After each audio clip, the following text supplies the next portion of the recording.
Today we are going to master a track in real time. So we are going to turn this and turn into this.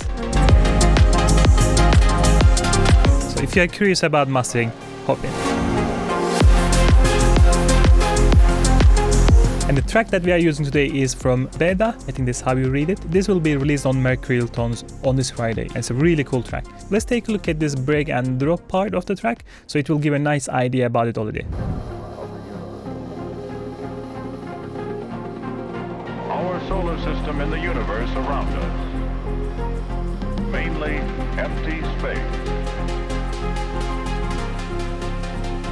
So vast, it staggers human comprehension.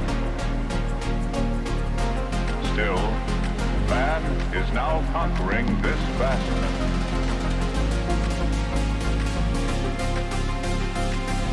Science fiction becomes science fact.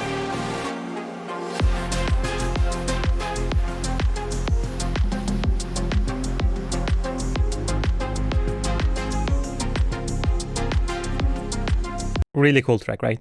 And what we're going to do, take a listen to the reference track.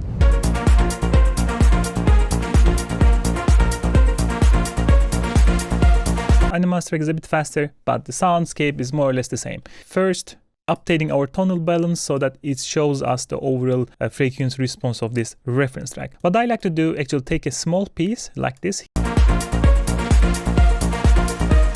consolidate it. Only thing that you need to be careful is that you need to take off this warp so that different warp algorithm doesn't affect the sound here. So, and after you do that, go to the tonal balance, and then you have to go for here and create a target from audio file. And we pick that consolidated small piece here. And once you've done that, you will see that it's a very tight curve. It means that the variation is not too much, so the curve is very specific. So when we listen to our track, it won't be exactly the same, but this gives us a really nice idea how our response will be. One more time, Baeda's track.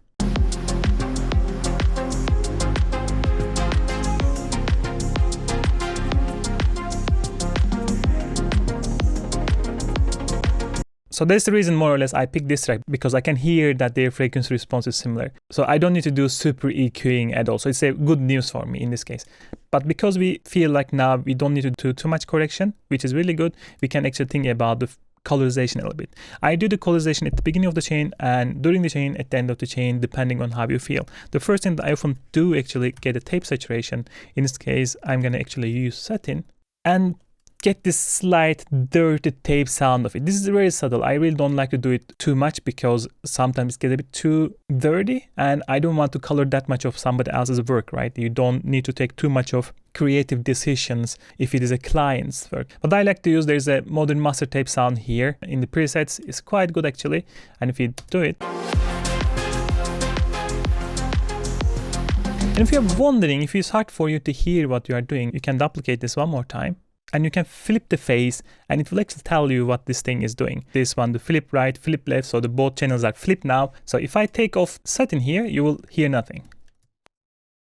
So these two phases are cancelling each other, and if I turn on the satin now, you will hear what the satin is doing. It will add a lot of highs and a bit lows as well. Take a look.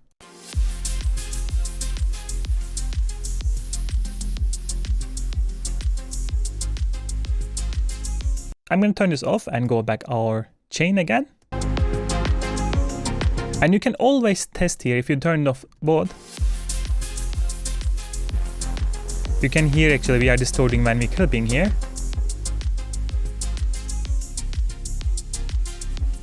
I always feel like somewhere around here that you get more crispness out of it. So if I turn this off, go back again and listen one more time.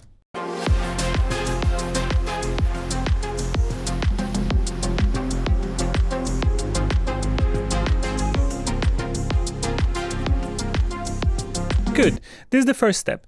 And the second step I like to do is actually first getting a limiter to clip up the unexpected transient. I'm a big fan of 5 filter Pro L actually, so we're going to use it quite often here, but I'm going to pick it here.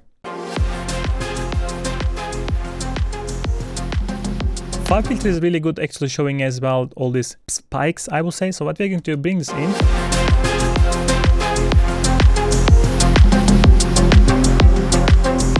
So here you see there's two spikes that we catch like 0.5 dB. I like to clip them up so that it doesn't cost me later on with my compression and final limiting and so on. And then I'm gonna bring the output level so that we are matching the input level, right? I'm gonna bring this all the way.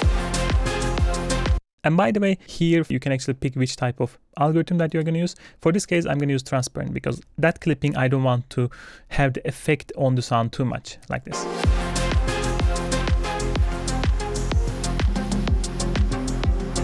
I feel like we can even bring a bit more. Let's try different parts. Let's go one mic again. We can be slightly more aggressive. Yeah.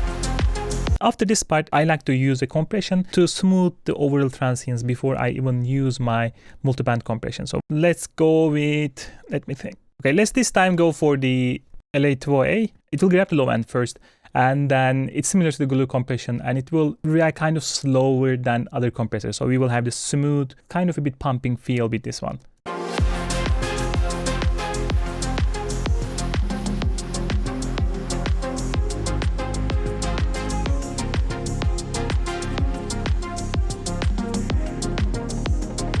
All these small changes are not really that obvious. It just gets the sound ready for all the more drastic changes that we'll make later on this track. We are just preparing the track for the main effects that we will use later on. Here, check it out.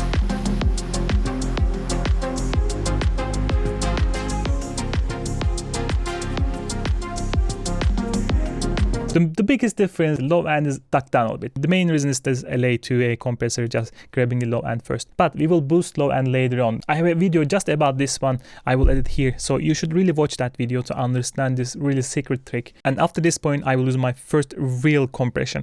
And I will bring my 5 filter Pro MV. What I want to do, try to balance the especially low end and high end, the mid ground. So what we are going to do is just bring first this one.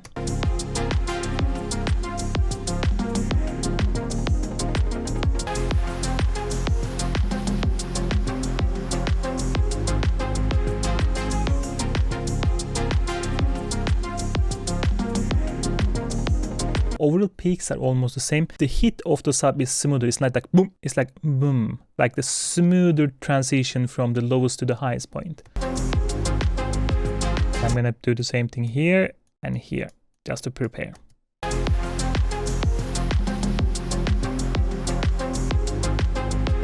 You can always solo to see what is really happening here. Without. Right?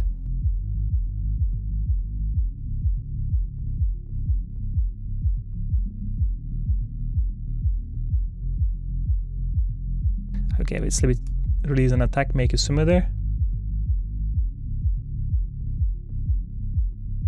Maybe increase the range slightly. Good, let's go this here now. Let's listen together actually.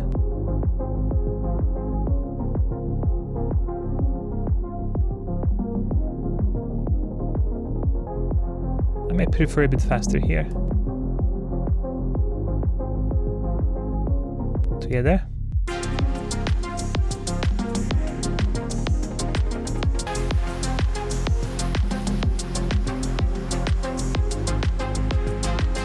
Here we see a big roll-off on the track, so it's artist's own preferences. I can boost it, but I prefer to rather add distortion later on the stage so that it's more organic sounding high end rather than I'm trying to boost with the EQ.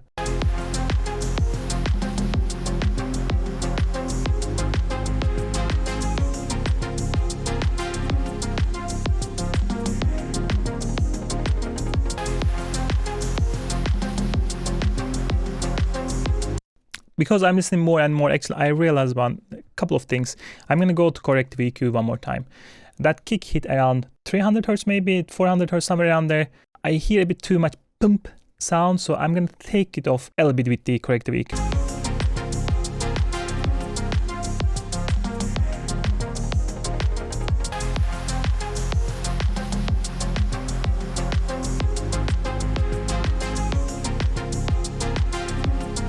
Let's do like this.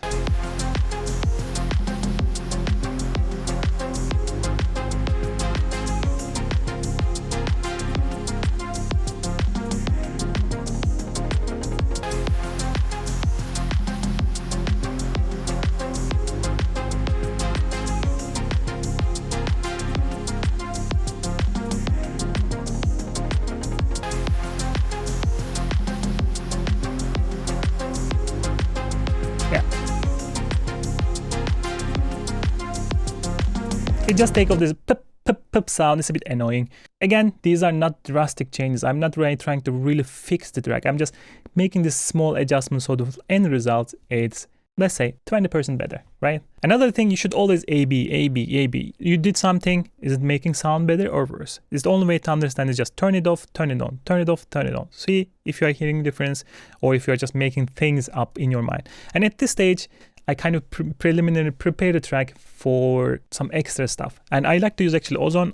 I like to use, for example, the distortion. I like to use their stereo enhancer. I like to use their limiters for pre-limiting the sound because it has a bit more color than FUB filter Pro. What we are going to do though, I really don't mind using a reference track, load a reference track. In this case, I'm going to load again the unmasked track, but this time I'm going to load the full track. I feel like when you do it this way, full track ends up with the better results. Let me show. Sometimes Ozone crashes, so we have to save this file before we do this. So the first thing that I often do when I get from the Ozone, I bring down the output here, just to compare what it really did to see if it makes sense. Because you are listening to the track all the time, you can get ear fatigue, and like getting an analysis from the Ozone, it doesn't do much, but getting something like this can fresh up your ear. So I'm gonna bring down the loudness and A/B.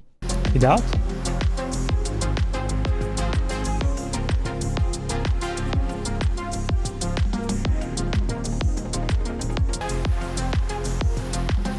So what I feel there is exactly this. There was a little bit boost here and a little bit like a curve to fit the aural frequency response to the original track that we are using. I'm going to take this off because I really don't want Ozone to try to fit my track to the reference track, especially on the hi-hat. Like we mentioned, the hi-hats of these two tracks is slightly different. But I like this small boost here, so I'm going to probably keep it. So let's do one more time.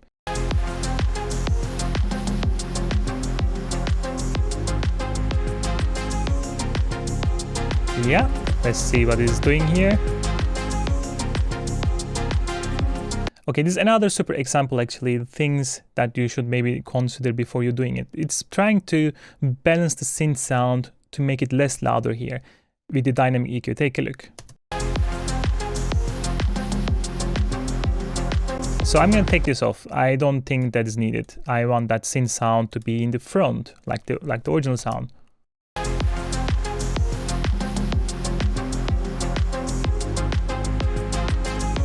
I'm going to take this off as well.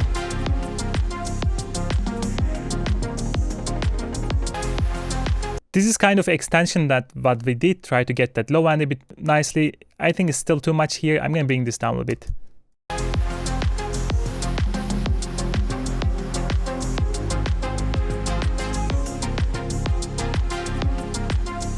But I did basically give everything from the dynamic EQ. But again, I think what it's doing makes sense if you want to like even out your sound. But in this case, I don't want it. It's too much. And for the EQ side, I'm going to keep it. For the maximizer, I am actually going to take the second one. This one is a bit more sturdier compared to the other one. And I'm going to try to catch a bit more transients and limit a little bit more.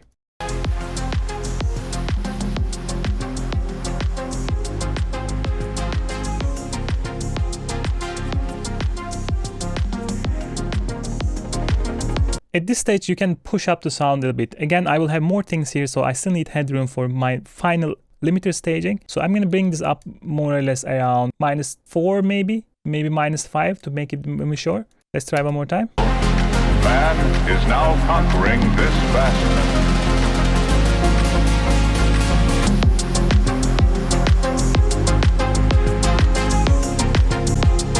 Now, there are a couple of things that I want to really use. The first one is exciter, because I really feel those synth sounds and this high end, we can first add a bit brightness to the super highs, missing part. 2, we can use kind of a more analog distortion to smooth out the low, make it a bit in the front. And then finally, those high hands, maybe we can add a bit triad distortion. I'm not sure, we will take a look. And the other thing that I'm going to do, of course, I'm going to add an imager so that I'm sure our overall image is fine. You can maybe enhance a little bit, maybe you can de-enhance a bit, decrease the stereo field more than I increase most of the masters because they are just a bit messy. And then finally, I actually also feel like I can put a low end focus because the kick is still like pop, pop. I can smooth it up with if I take the contrast a bit here to help me out. So the first thing will be the low end focus. I'm going to smooth it up slightly.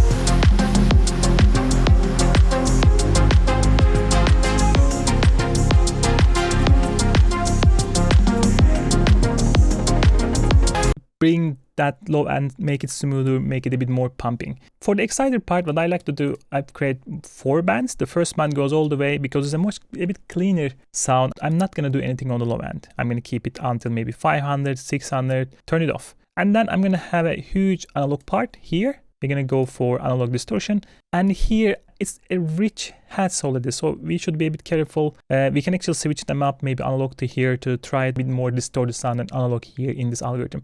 And finally, I'm going to get a bit retro here, that empty space here that we have. Retro tends to have this very bright, shimmerish high end that complements really, really nicely. So let's first start with the analog and see if it makes sense.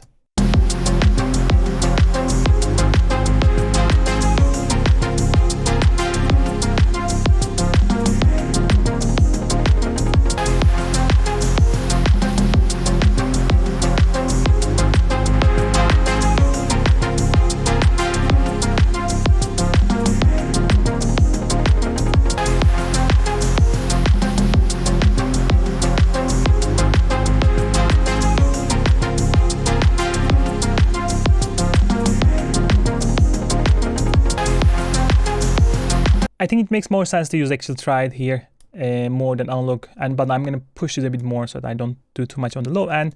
And here in this case, analog is like a smoother sound. We have already a bit business here. I'm going to bring this down and play one more time, see if it fits.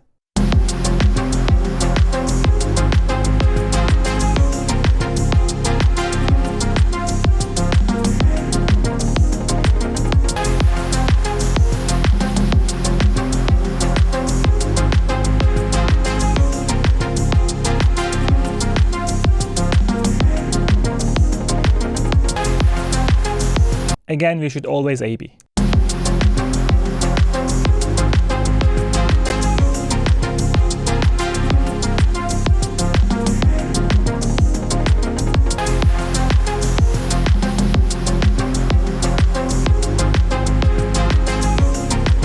You can see how lively the sound became. We opened up the mixer a bit, and after that, we are going to go for the imager. Now we're going to do the same thing here. I'm going to put a 4 bands. My first band will be around 200, and then I will go up to 1.1, and then I'm going to bring something here and then here. When you're thinking about your stereo field, you need to think about the triangle, right? Here you should be mono and then go slightly enhancing more, less mono, and quite a bit stereo. So what we're going to do, listen to the low end first and see how it is.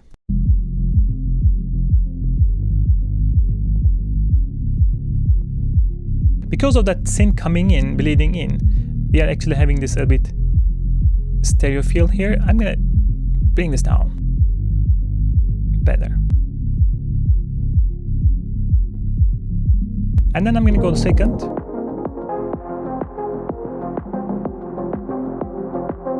Again, synth and effects are bleeding in, so making it a bit too stereo to the sound. The problem here, if you keep this part too stereo, you won't be really appreciating the stereo feel here. So we have to bring down that stereo more here.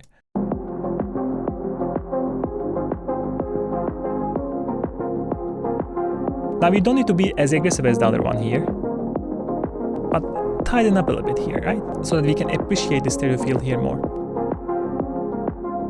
And then we go here.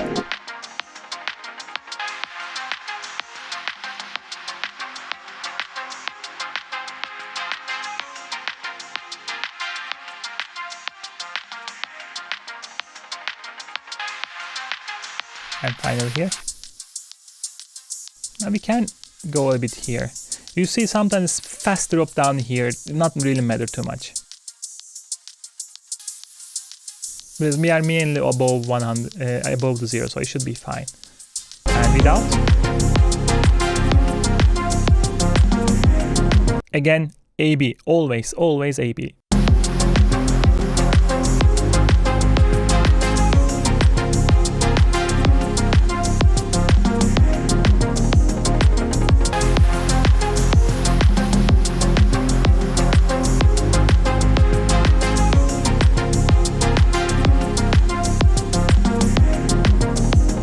All these things that we are doing here, like helping each other, and exciter providing new harmonics, imager putting this harmony slightly to the size on the high end and then making it tighter on the low end, this really comes together, all of them. At this point, I'm going to go back to my maximizer, see that I'm not overworking it.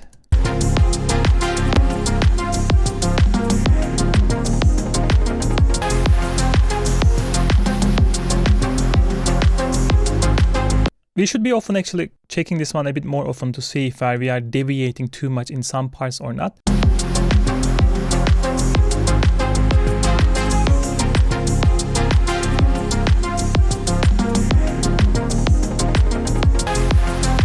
It's just there. The sound is there. Again, the kudos to Baeda that getting this track already good enough. Polishing this type of tracks is really too much fun because you know you can add that extra and make this sound even shine a bit more. So here in this part, what we're going to do is actually bring in one of my favorite thing, I will say, a Pultec EQ. I'm going to use UAD's Pultec EQ, but you can use a similar one. Again, check that video. I have different alternatives for you. You can use different alternatives here. But in this case, I'm going to use this.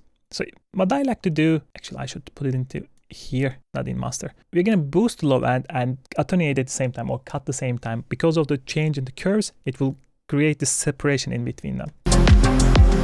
You don't need this. You should be doing this with your ears, but if you are in the headphones, probably you are not really able to hear too much below 50 Hz and so on. So you can use the tonal EQ, but for me, I will use my ears.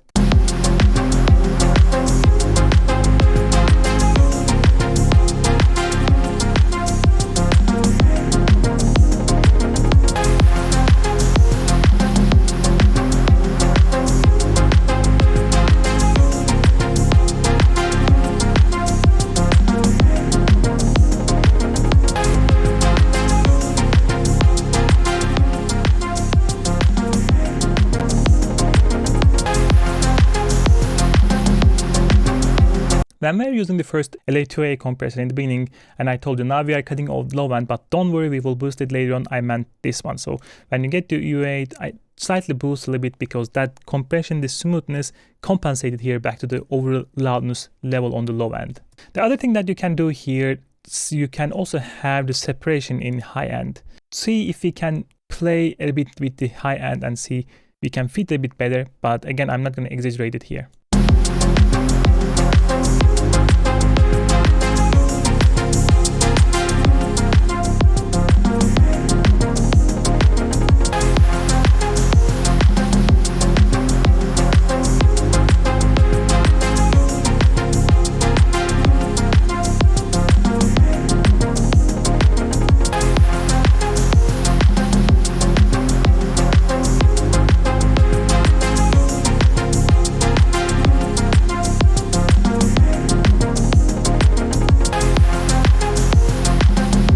So at this point, I will go back to the AI, using AI and helping me out a bit more.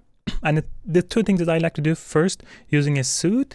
Do you remember I told you that there was maybe a couple of slight resonances on the hi hat, but maybe we can fix it with the Soothe, right? And it's exactly what we are doing here. Like here, for example, here around, we can let the Soothe help us out. So let's play.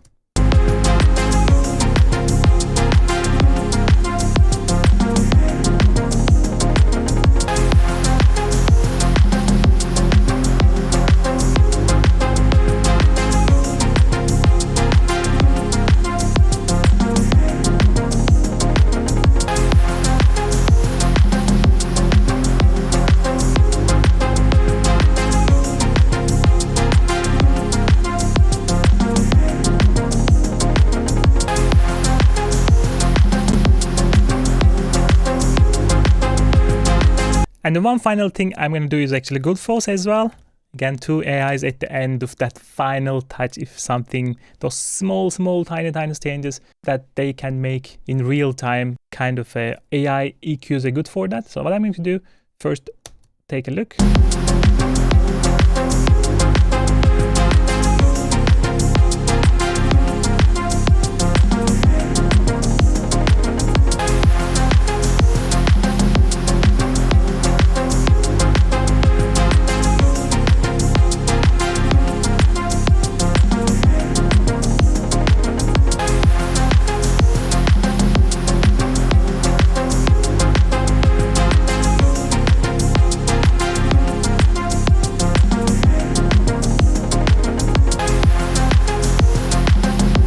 So we have a really long chain, but we're almost at the end now. What I'm going to do, I'm going to bring double limiter here, but this is the part that you can actually go for any different limiter to get that limiter color. It's like final color, right? But I'm going to use the limiter. The first one will be, in this case, is transparent. I'm going to catch that first transient, and the final one will be the aggressive. So let's go and catch those final.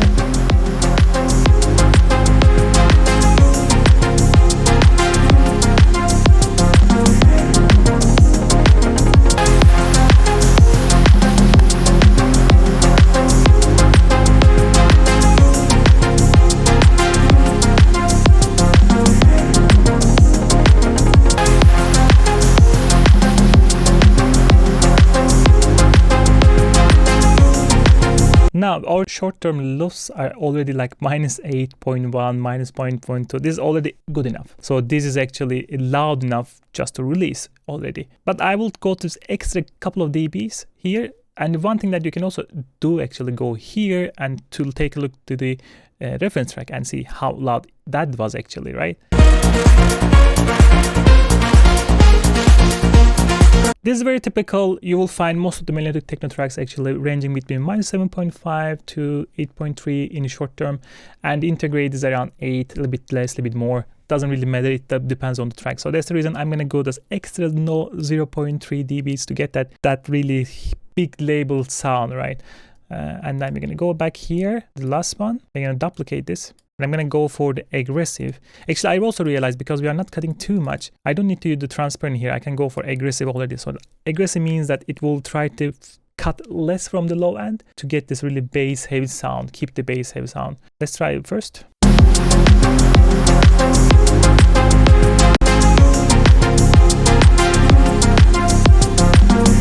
First stage is done. Now I'm going to go to the second one, aggressive again, change this up, bring to 0.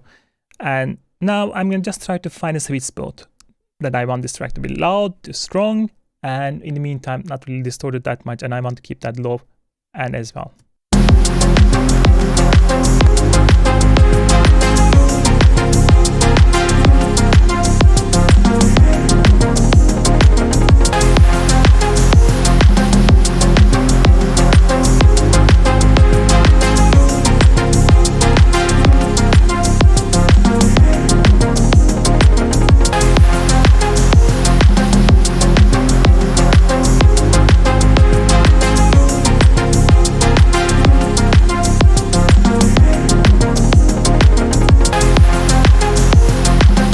Final stage that you shouldn't forget is actually bring this down to 0.1. In some cases there is a problem with the different services and so on. Just make it safe so that you are not really going max to the 0.0. Another thing I would actually suggest you to go for oversampling here as for your final limiter, just to make sure that everything is fine. The FAB filter has proved true peak limiting, but you never be safe enough. And the final stage could be because we are using the limiters here and there. You can actually use a utility here. Oops, not the bit. And then just gain automate at the beginning and at the end. At the beginning you don't need it, but at the end here you said it's going off. What I'm going to do is actually kind of cool already, but I'm going to bring this down already like this, because if there's an artifact left from, or like especially from the tape noise and so on, so this will also cut that noise off rather than just using it like this way, right? This will not cut the noise off from the satin. So, and then after this, you will just do it. So what I'm going to do now is actually master this out, and then we do an A/B comparison. Again, with my masters, I'm very dedicated. I do the small improvements in the many steps rather than trying to go for this drastic EQs, drastic adjustments. I don't like it and to do it that way. So that's where you see that a lot of stages, small improvements all the way up until you reach the final loudness. So what I did, matched the peak levels. Actually, this one has a bit more higher peaks than this one, obviously because this one's going into limiter. But so that you can actually hear how the dynamic behavior of the track has changed. And also I want to take a look at how the overall frequency response of the sound is changed. So first we start with the pre-master.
Yeah, what would you say? 20% improvement, 15% improvement, 5% improvement?